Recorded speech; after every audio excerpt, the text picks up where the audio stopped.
नमस्कार दोस्तों, आप सबों का स्वागत है आपके अपने YouTube चैनल पे। और आप सबों को नवरात्रि की ढेर सारी शुभकामनाएं। आज जो हम लोग बात करने वाले हैं ये बहुत ही इम्पोर्टेंट टॉपिक है जिसको हम कहते हैं FAS। और इंटरव्यू में सबसे ज्यादा क्वेश्चन इस टॉपिक से पूछे जाते हैं, फायर अलार्म सिस्टम के बारे में। FAS का फुल फॉर्म पहला पूछा जाता है कि आप लोगों को do you know about FAS, क्या आप लोग FAS के बारे में जानते हैं। तो आपको बताना FAS का मतलब ये होता है फायर अलार्म सिस्टम। अब फायर अलार्म सिस्टम क्या है? यह एक जो सिस्टम, ये एक इलेक्ट्रॉनिक डिवाइस है जो कि क्या करता है, आपके प्रेमाइसेस में कहीं भी अगर आग लगी होती है इसकी सूचना आपको इसके द्वारा प्राप्त होती है। इसको हम फायर अलार्म सिस्टम कहते हैं। इसको लगाने का मेन उद्देश्य क्या है कि लाइफ, प्रॉपर्टी और एसेट्स को सेव किया जा सके। ये इनिशियल स्टेज में हमारे को क्या कर देता है, कम्युनिकेट कर देता है, बता देता है कि आपकी बिल्डिंग के अंतर्गत आग लगी है, कहाँ लगी है, नहीं लगी है। तो अब आता है इसके बाद आपका कंपोनेंट ऑफ। अगर इसको जानना है विस्तार से तो हम लोगों को पहले पता होना चाहिए component of fire alarm system. देखिए, सबसे पहला आता है इसके अंतर्गत कंट्रोल पैनल। इसको हम क्या कहते हैं, फायर अलार्म कंट्रोल पैनल। इसको कहीं कहीं पे फायर पैनल भी कह देते हैं, मेन पैनल भी कह देते हैं, बट इसका जो पूरा नाम है वो फायर अलार्म कंट्रोल पैनल है। ये एक इलेक्ट्रॉनिक डिवाइस है जिसके अंतर्गत सारी चीजें, इंडिकेशंस आपको आती है। अलार्म वोटर वगैरह बजाने का लिखित में जो आता है वो इसके अंतर्गत, जो डिस्प्ले उसके अंतर्गत। अब आता है how many types of fire alarm control panel. तो ये दो प्रकार के होते हैं दोस्त। एक होता है कन्वेंशनल, कन्वेंशनल, और दूसरा होता है आपका एड्रेसेबल।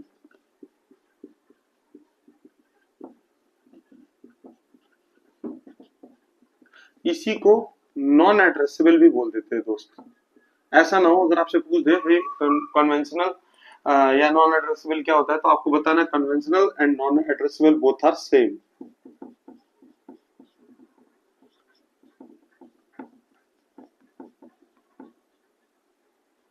एड्रेसेबल। अब देखो क्या है, फायर अलार्म कंट्रोल पैनल कितने प्रकार के हैं? दो प्रकार के। पहला कौन सा है? दो प्रकार के। कौन कौन सा? कन्वेंशनल और एड्रेसेबल। अब देखो, किसी भी चीज का एडवांटेज और डिसएडवांटेज भी होता है। अब देखो, हम बात करें कन्वेंशनल पैनल और एड्रेसेबल पैनल के लिए, तो देखो कन्वेंशनल पैनल और एड्रेसेबल पैनल में क्या फर्क है, मैं आपको बताना जा रहा हूँ। जो कन्वेंशनल पैनल है और एड्रेसेबल पैनल में, कन्वेंशनल जो होता है वो स्मॉल एरिया के लिए होता है। स्मॉल एरिया के लिए होता है, जो बहुत छोटा एरिया है, जिसकी विजिबिलिटी बहुत क्लियर है, सिर्फ एक इंडिकेशंस के लिए कि हाँ आपके यहाँ पे आग लगी है। तो वैसी जगह पे हम कोशिश करते हैं कि कन्वेंशनल लगाए। अगर हम बात करें इसकी एडवांटेज की, तो सबसे पहला क्या है कि ये बहुत ही सस्ता होता है। सस्ता होता है in comparison between addressable panel. कम का आता है, इसका ज्यादा लागत है। ये छोटे एरिया में काम आता है। छोटे एरिया के लिए हम लोग कन्वेंशनल पैनल को हम इस्तेमाल करते हैं। अभी अब क्या है ना, एड्रेसेबल की अगर हम बात करें तो ये, इसकी एक डिसएडवांटेजेस है कि ये थोड़ा एक्सपेंसिव है, लेकिन एक्सपेंसिव के साथ ये बहुत ही ज्यादा फायदेमंद है। ये क्या कर देता है, आपके पिन पॉइंट लोकेशन को बताता है। Pin point location,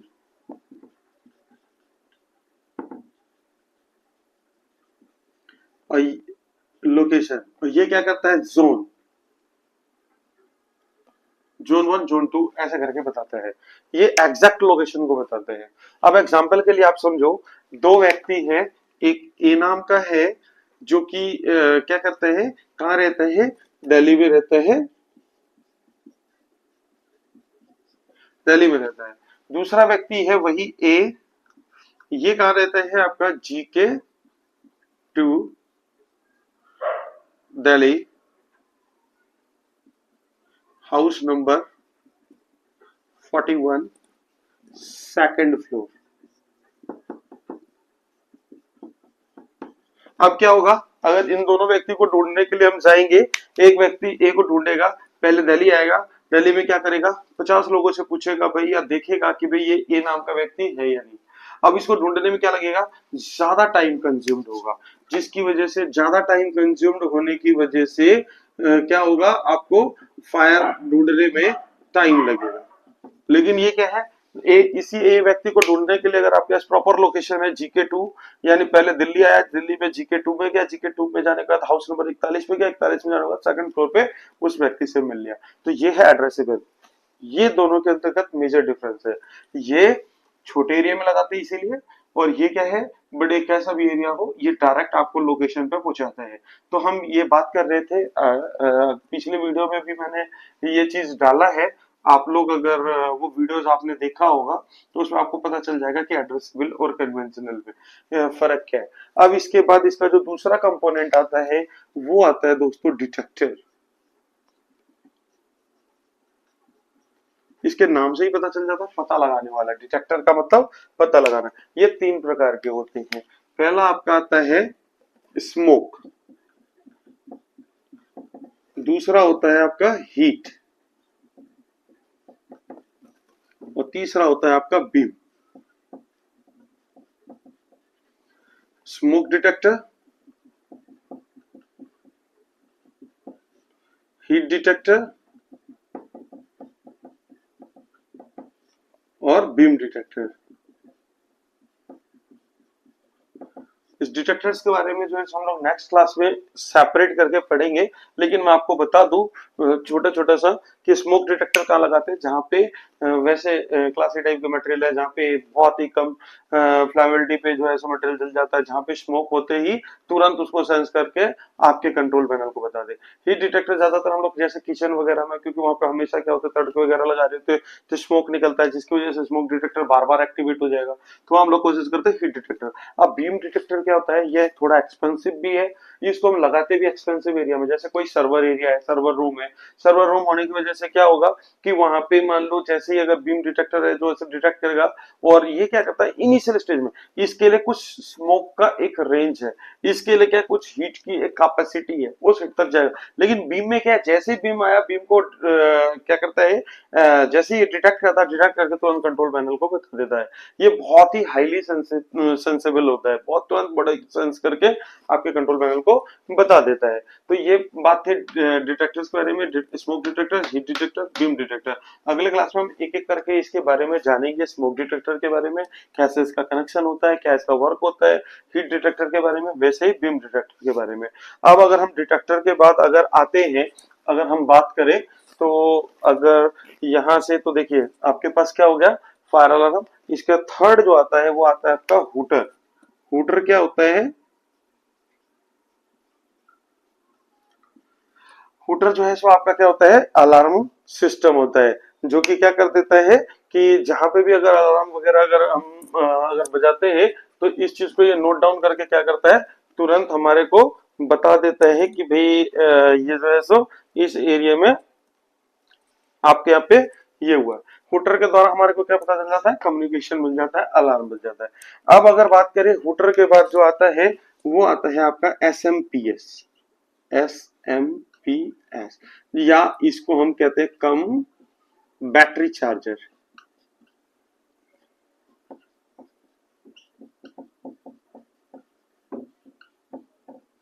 battery charger ये क्यों लगाया जाता है, ये इसलिए लगाया जाता है, देखो आग लगेगी तो उस केस में हो सकता है कि आपकी पावर की सप्लाई चली जाए, तो उस केस में क्या है, हमारा जो सिस्टम होता है, जो कंट्रोल पैनल होता है, वो बैटरी के साथ कनेक्टेड होता है। वहां पे जो एसएमपीएस है वो पावर सप्लाई देने का काम करती है, इसीलिए पावर सप्लाई भी देती है, साथ के साथ क्या करती है, बैटरी को चार्ज करती है। इसको इसलिए लगाया गया है कि अगर मान लीजिए इस केस में अगर मान लीजिए हमारी पावर की सप्लाई चली जाती है तो उस समय में ये एसएमपीएस हमारा इसका काम करेगा। नेक्स्ट आता है आपका कंट्रोल मॉड्यूल।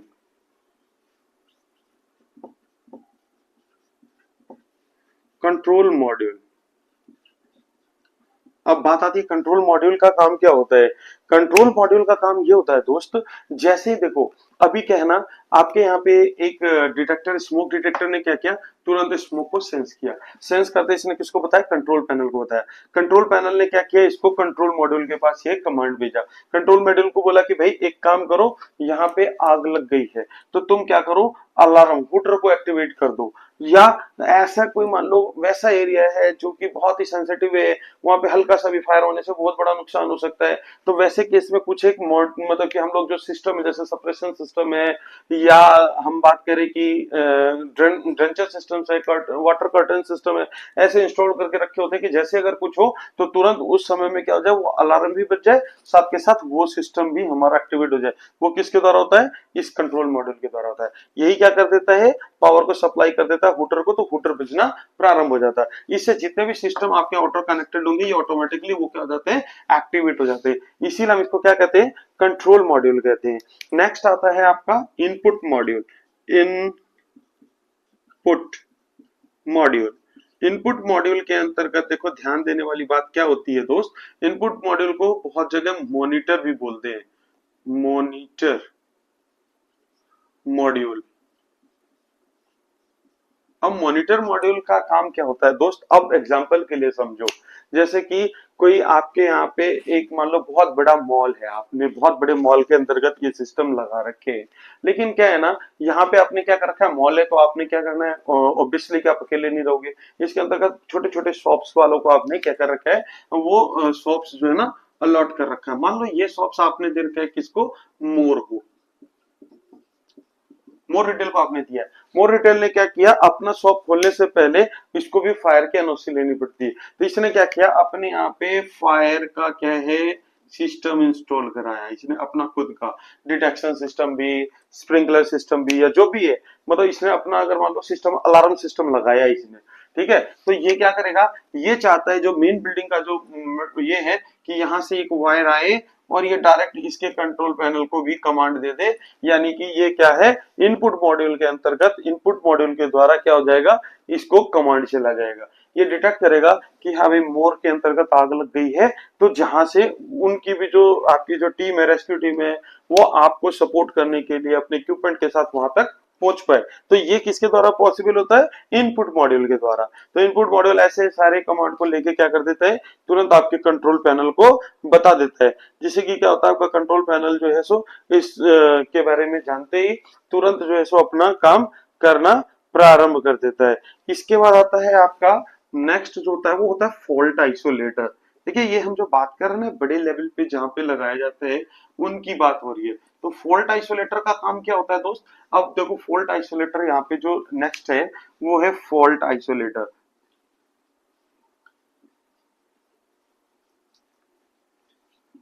फॉल्ट आइसोलेटर क्या होता है, जैसे मान लो आपकी बिल्डिंग बहुत बड़ी बिल्डिंग है, बहुत बड़ी बिल्डिंग में करीबन आपने 2000 फायर के डिवाइसेस लगाए हैं, जैसे स्मोक डिटेक्टर लगाए हैं, और आपने जो है सो वहां पे बहुत सारे अलार्म के लिए एमसीपी वगैरह, हुटर वगैरह लगाए हैं। तो ऐसे हम क्या करते हैं कि भैया बहुत बड़ा एरिया तो हो सकता है कहीं शॉर्ट सर्किट हो जाए, जिसकी वजह से क्या हमारा जो कंट्रोल पैनल है वो बहुत ही महंगा आता है। बहुत ही महंगा आने की वजह से क्या होगा कि आप मान लो एक जगह शॉर्ट सर्किट हुई, इसकी वजह से वो पूरा का पूरा कंट्रोल पैनल को ही चौपट कर देगा, खराब कर देगा। तो हम वहां पे क्या करते हैं, कुछ कुछ दूरी पे 10 डिवाइस 15 डिवाइस के बीच में एक फॉल्ट आइसोलेटर लगा देते हैं। फॉल्ट आइसोलेटर का काम क्या होता है, जैसे ही फॉल्ट वहां पे किसी भी प्रकार का fault, sorry FAULT, fault, fault मतलब क्या है कि किसी भी प्रकार का अगर जैसे मान लो आपकी वायरिंग वगैरह शॉर्ट हो जाती है, तो उस जगह का जो फॉल्ट आइसोलेटर है उस चीज को डिटेक्ट करता है, और डिटेक्ट करके उस फॉल्ट को आगे की ओर नहीं जाने देता है, वो वहीं पे आइसोलेट कर देता है उसको। समझ में आई बात? इसीलिए हम इसको क्या कहते हैं, फॉल्ट आइसोलेटर। इसके बाद आपका जो है एक आता है फ्लो स्विच।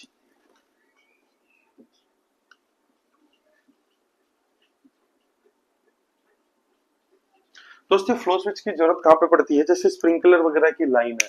अब मान लो स्प्रिंकलर लाइन में क्या है, हमेशा वो वाटर से चार्ज होता है, वाटर से चार्ज होने की वजह से क्या है, हमेशा पानी उसके अंतर्गत अवेलेबल होता है।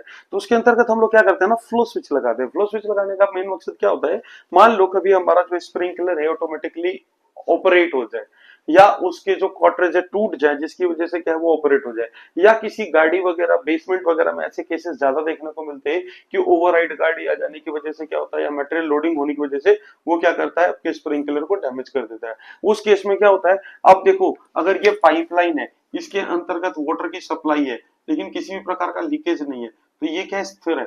लेकिन जैसे ही यहाँ पे पता चला कि यहाँ पे लगा हुआ स्प्रिंकलर जैसे एक्टिवेट हो गया, तो यहाँ से क्या हो जाएगा, वाटर की सप्लाई निकलने लग जाएगी। तो यहाँ पे जो फ्लो स्विच लगा हुआ है, फ्लो स्विच को पता चल जाएगा कि हाँ भाई यहाँ से जो है वाटर लॉस हो रहा है, यानी वाटर निकल रहा है। इसका मतलब है कि कहीं ना कहीं फायर का इंसिडेंट हुआ है, और ये तुरंत कंट्रोल पैनल को आपके बता देगा, फायर अलार्म कंट्रोल पैनल को। तो इसके लिए हम लोग यहाँ पे क्या करते हैं, फ्लो स्विच लगाते हैं। ये सारे के सारे जो कंपोनेंट हैं ये ऑटो मोड में काम करते हैं, यानी ऑटोमेटिक रहते हैं। जैसे इनको डिटेक्ट करते हैं, सारे के सारे सिस्टम जो है खुद ब खुद काम करते हैं। अब इसके बाद एक आता है आपका एमसीपी। एमसीपी जिसको हम कहते हैं दोस्त मैनुअल कॉल पॉइंट।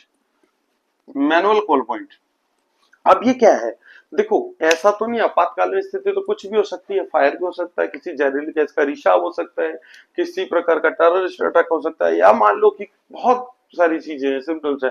जैसे केस में, जैसे कि अभी लोग रिसेंटली हम लोग बात करें तो राजेंद्र नगर, ओल्ड राजेंद्र नगर में देखा था, इंस्टीट्यूट के अंतर्गत पानी भर गया, किसी भी प्रकार का कम्युनिकेशन या सेफ्टी अलार्म की सुविधा नहीं थी, जिससे कि लोगों को अलर्ट किया जा सकता था, उनको बताया जा सकता था खतरे के बारे में, ताकि वो लोग जो है सो बाहर निकल जाते सेफली। तो ऐसी जगहों पे हम लोग एमसीपी का इंस्टॉल करते हैं। या कई बार क्या होता है, हमारा डिटेक्शन सिस्टम फेलियर हो जाता है, मान लो वो कम्युनिकेट नहीं कर पाता, तो उस केस में किसी भी व्यक्ति के द्वारा अगर कोई फायर वगैरह या ऐसे कोई इंसिडेंट देखे जाते हैं, तो उस केस में वो क्या कर देता है, एमसीपी को प्रेस कर देता है। एमसीपी को प्रेस करते ही क्या हो जाता है, जो मैनुअल कॉल पॉइंट है वो एक्टिवेट हो जाता है, और ये कमांड सीधा किसके पास चला जाता है, हुटर के पास।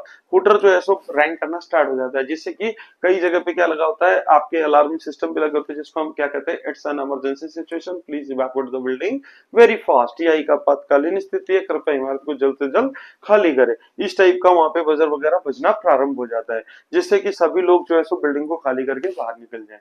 तो दोस्तों अभी हमने आपको बताया एफएएस के बारे में। एफएएस जो होता है फायर अलार्म सिस्टम है। इसके जो कंपोनेंट की अगर हम बात करें, आपसे पूछा जा सकता है कि फायर अलार्म सिस्टम के कंपोनेंट क्या है। अगर छोटे लेवल पे अगर हम बात करें, जैसे कन्वेंशनल पैनल, तो इसमें क्या होता है, फायर अलार्म कंट्रोल पैनल सबसे पहला कंपोनेंट। तो फायर अलार्म कंट्रोल पैनल कितने प्रकार के होते हैं, दो प्रकार के होते हैं। पहला होता है कन्वेंशनल, दूसरा होता है एड्रेसेबल। कन्वेंशनल का दूसरा नाम भी होता है नॉन एड्रेसेबल। ये छोटे एरिया के लिए होता है, ये बड़े एरिया के लिए होता है। ये जोन वाइज लोकेशन को डिटेक्ट करता है, ये आपके पिन पॉइंट को लोकेशन को बताता है एग्जैक्ट। जैसे आपकी इमारत है, मान लो 5 मंजिली इमारत है, अब 5 मंजिली इमारत के अंतर्गत आपके यहाँ पे कहाँ पे आग लगी है। अब जैसे अगर हम बात करें जोन इसकी कन्वेंशनल की, तो हमने मान लो इसको ले लिया Z1, Z2, Z3, Z4, Z5, यानी हमारी बिल्डिंग जो है जोन 5 वाली है। तो इसके लिए हम लोग जो पैनल सेलेक्ट करेंगे वो जोन 5 का हमने सेलेक्ट किया। अब मान लो इसमें फायर का इंडिकेशन आ गया कि जोन 5 में फायर है। अब आप क्या करोगे, जोन 5 में 4 में जाओगे, और जोन 4 में जाके आपको पर्टिकुलर एक एक एरिया को, एक एक स्मोक डिटेक्टर को चेक करके पता करना पड़ेगा कि वेदर इज इट रियल और फेक, क्या आग लगी है या नहीं लगी है। इसमें क्या होगा, ज्यादा टाइम कंज्यूम्ड होगा, और टाइम जितना ज्यादा कंज्यूम्ड होगा आग उतनी तेजी से रैपिडली बढ़ेगी। तो यहाँ पे ये एक डिसएडवांटेज हो जाता है कन्वेंशनल के लिए। तो छोटे एरिया के लिए ठीक है, जैसे सिंगल फ्लोर वाली बिल्डिंग है, वहां पे आपको डिटेक्शन देता है, डिटेक्ट करके आपको बता देता है, और आप इजीली विजिबिलिटी की वजह से आप पता कर पाते हैं कि हाँ भाई आपके यहाँ लगी है नहीं लगी है। अब अगर यहीं पे बात करें, अगर हमने क्या रख रखा है, मान लो एड्रेसेबल पैनल लगा रखा है, तो एड्रेसेबल पैनल क्या करेगा, अब मान लो इस पर्टिकुलर में ये कैंटीन है मान लीजिए, ठीक है ना, कैंटीन। अब ये मान लो आपका वॉशरूम हो गया, ये किचन, आपका ये मान लो ड्राइंग रूम हो गया, ऐसे करके मान लो हर एक फ्लोर पे अपना ही है। तो ये क्या होगा, मान लो आपके यहाँ पे आग लगी कहाँ पे, कैंटीन एरिया में, तो कैंटीन एरिया में जैसे ही आग लगी तो यहाँ पे डिटेक्ट करके लिखेगा कंट्रोल पैनल कि आपके यहाँ पे कैंटीन एरिया में आग लगी है, जो कि कौन से फ्लोर पे, चौथे फ्लोर पे है, पांचवें फ्लोर पे है। उस फ्लोर पे डायरेक्टली आप जाएंगे, कैंटीन एरिया में जाकर देखेंगे, और अगर वहां पे वेदर फायर है तो आपने तुरंत क्या करना है, छोटी फायर है तो स्मोक डिटेक्टर, सॉरी, आपके यहाँ पे जो एक्सटिंग्विशर उसको चला के उस आग को बुझा देना है। तो आपको मेरे ख्याल से कन्वेंशनल और एड्रेसेबल में फर्क पता चल गया होगा। अगर इस अगर मान लो इसके बारे में और अधिक जानकारी देना चाहते हैं तो आप हमारी पिछली वीडियोस में भी देख सकते हैं, उसमें भी मैंने जो है ना एड्रेसेबल और कन्वेंशनल को एक एक करके सेपरेट करके बताया है। ठीक है, अभी दूसरा क्या है, डिटेक्टर। डिटेक्टर कितने प्रकार के होते हैं, 3 प्रकार के होते हैं। और अभी आजकल जो है ना एक मल्टी सेंसर भी आ रहा है। आप को मल्टी सेंसर का कहने का मतलब क्या होता है, मल्टी सेंसर, इसका काम क्या होता है, ये हीट और स्मोक दोनों को डिटेक्ट कर सकता है। समझ में आई बात, अगर हीट हुआ तो भी और स्मोक हुआ तो भी इसको ये क्या कर देता है, डिटेक्ट कर लेता है। ये मल्टी सेंसर है। वैसे 3 प्रकार के होते हैं, smoke detector, heat detector, beam detector. Smoke detector जहां पे धुएं को सेंस करता है, हीट डिटेक्टर जो हीट को, और बीम जैसे लाइट वगैरह, जैसे देखा होगा वायरिंग वगैरह में आग वगैरह लगती है तो उससे जो एक बीम निकल, मतलब जो एक प्रकाश निकलता है, उससे वो बीम डिटेक्टर क्या करता है, तुरंत इसको आइडेंटिफाई करता है और तुरंत ये आपके कंट्रोल पैनल को बता देता है। ये बहुत ही ज्यादा सेंसिबल होता है। इसको हम लगाते ही ऐसी जगह में जैसे सर्वर रूम हो गया, जहाँ पे डाटा स्टोर्ड है आपका, ताकि तुरंत इससे डिटेक्शन मिले और तुरंत ये काम करे। हम बात कर रहे थे जैसे कंट्रोल मॉड्यूल की, तो कंट्रोल मॉड्यूल यहाँ पे काम आता है। जैसे मान लो आपका सर्वर रूम है, सर्वर रूम के अंतर्गत मान लीजिए आपके यहाँ पे क्या है, ये सर्वर रूम है। एक एग्जांपल के लिए सर्वर रूम के अंतर्गत तुरंत यहाँ पे क्या है ना, पहले से हमने सप्रेशन सिस्टम लगा रखे हैं। ठीक है, यहाँ पे जैसे ही हमारे पास बीम डिटेक्टर लगा था, बीम ने क्या देखा कि यहाँ पे फायर वगैरह हुआ, जैसे छोटा सा भी फायर हुआ ये तुरंत क्या कर देता, कंट्रोल पैनल को बताता है। कंट्रोल पैनल क्या करता है, इस काम को मैनुअली ना किसी व्यक्ति को भेजना पड़े, वो तुरंत कंट्रोल मॉड्यूल को इसके लिए अलर्ट कर देता है। कंट्रोल मॉड्यूल क्या करता है, यहाँ पे सप्रेशन सिस्टम को ऑन कर देता है। जैसे ये ऑन होता है तो बड़ी आसानी से बहुत ही कम समय में ये क्या कर देता है, इस आग के ऊपर कवर कर लेता है। जब तक मैनुअली कोई पहुंचेगा, टाइम लगेगा, उससे पहले क्या हो जाता है, हमारा जो कंट्रोल मॉड्यूल है इस आग को बुझा देता है। तो यहाँ पे भी कंट्रोल मॉड्यूल का इस्तेमाल होता है। ठीक है, दूसरा हुटर। हुटर आपको पता ही है कि अलार्म बजाने का काम करता है, इससे जो है सो घंटियां बजती है। आजकल लेटेस्ट आ रखी है, आपने देखा होगा, उसमें लाइट भी होती है और साउंड भी होता है। अगर अंधा है तो उसको सुनाई दे देगा, और बहरा है तो उसको दिखाई दे देगा, ताकि आपको पता चल जाए कि इट्स एन इमरजेंसी, आपको बिल्डिंग से बाहर निकलने के लिए बोला जा रहा है। अब आता है एसएनपीएस, कम बैटरी चार्ज है। एसएनपीएस क्या होता है, आपके यहाँ पे जो कंट्रोल पैनल लगाए गए हैं, जो फायर अलार्म कंट्रोल पैनल लगाए गए हैं, इसको हम क्या करते हैं, 24 घंटा चलते रहे तो हम इसमें एसी डीसी यानी कि बैटरी की भी कनेक्टिविटी रखती है। क्योंकि फायर के केस में कई बार देखा गया है, क्या होता है, आग लगने के बाद क्या होता है, वो जो बिजली के सप्लाई चली जाती है, तो उस केस में हमारा बैटरी जो है वहां पे काम करता है। तो एसएमपीएस उसको पावर की सप्लाई भी देता है, साथ के साथ बैटरी को भी चार्ज करता है। कंट्रोल मॉड्यूल के बारे में मैंने आपको बता ही दिया कि ये क्या कर देता है, हुटर को अलार्म देने के लिए पावर सप्लाई देता है, और साथ के साथ इसके साथ जितने भी ऑटोमेटिकली मोड में जो भी सिस्टम कनेक्टेड है उसको भी चालू करता है। इनपुट मॉड्यूल मैंने आपको बता दिया, आपकी बिल्डिंग के अंतर्गत ही मान लो बहुत सारे रेंटर हैं, जो बड़े बड़े ऑफिस वगैरह या मॉल वगैरह के अंतर्गत दुकान खोल रखी है, उन्होंने अपना अलार्म सिस्टम लगा रखा है। अगर उसके यहाँ पे किसी प्रकार के फायर का डिटेक्शन होता है, वो आपको पता चल जाए और आपके कंट्रोल पैनल तक चला जाए, वो इनपुट मॉड्यूल के द्वारा होता है। फॉल्ट आइसोलेटर आपको बताया, जैसे बहुत बड़ा एरिया, बहुत बड़े एरिया में आपने अगर मान लो आपने यहाँ पे सेटअप लगा रखे जिसके अंतर्गत 500-700 डिवाइसेस कनेक्टेड है, तो हम क्या करते हैं, 5 10 15 डिवाइसेस के बीच में ना हम एक फॉल्ट आइसोलेटर लगा देते हैं। अगर मान लो किसी प्रकार की शॉर्ट सर्किट वगैरह हो तो हमें पूरी वायरिंग को ना चेंज करनी पड़े, वो फॉल्ट हमारा आइसोलेटर जो है उस फॉल्ट को आगे ना बढ़ने दे, क्योंकि हमारा कंट्रोल पैनल बहुत एक्सपेंसिव होता है, उसको खराब होने की चांसेस रहती है। तो फॉल्ट आइसोलेटर उसको वहीं रोक लेता है और पावर की सप्लाई वहां से वहीं तक रह जाती है, जिससे कि हमारा सिस्टम में किसी प्रकार का फेलियर नहीं होता और बाकी की सिस्टम हमारी प्रॉपर वर्किंग कर रही होती है, और वहां से हम लोग क्या करते हैं, फॉल्ट को बड़ी आसानी से फाइंड आउट कर पाते हैं। तो उसका नेक्स्ट आता है फ्लो स्विच। फ्लो स्विच का जरूरत हमने आपको बता ही दिया कि ये आपके स्प्रिंकलर लाइन वगैरह में लगाई जाती है, ताकि जब भी आपका पानी का जो वाटर लॉस हो रहा होता है, यानी कि पानी जब फ्लो करता है, बहता है, तो उस चीज को डिटेक्ट करके क्या कर देता है, कंट्रोल पैनल को बता देता है। ज्यादातर इसका इस्तेमाल ज्यादातर इसलिए होता है, जैसे बेसमेंट बेसमेंट में आपने ये बना रखी है और उसमें ओवरहाइटेड गाड़ी आ जाती है, जिसकी वजह से कई बार आपके स्प्रिंकलर टूट जाते हैं, या कभी मटेरियल की शिफ्टिंग वगैरह की वजह से भी टूट जाते हैं। तो उस केस में क्या होता है, हमारा डायरेक्ट ये कमांड किसको चला जाता है, कंट्रोल पैनल को, किसके द्वारा, फ्लो स्विच के द्वारा। और लास्ट आपका है एमसीपी, जिसको क्या मैनुअल कॉल पॉइंट कहते हैं।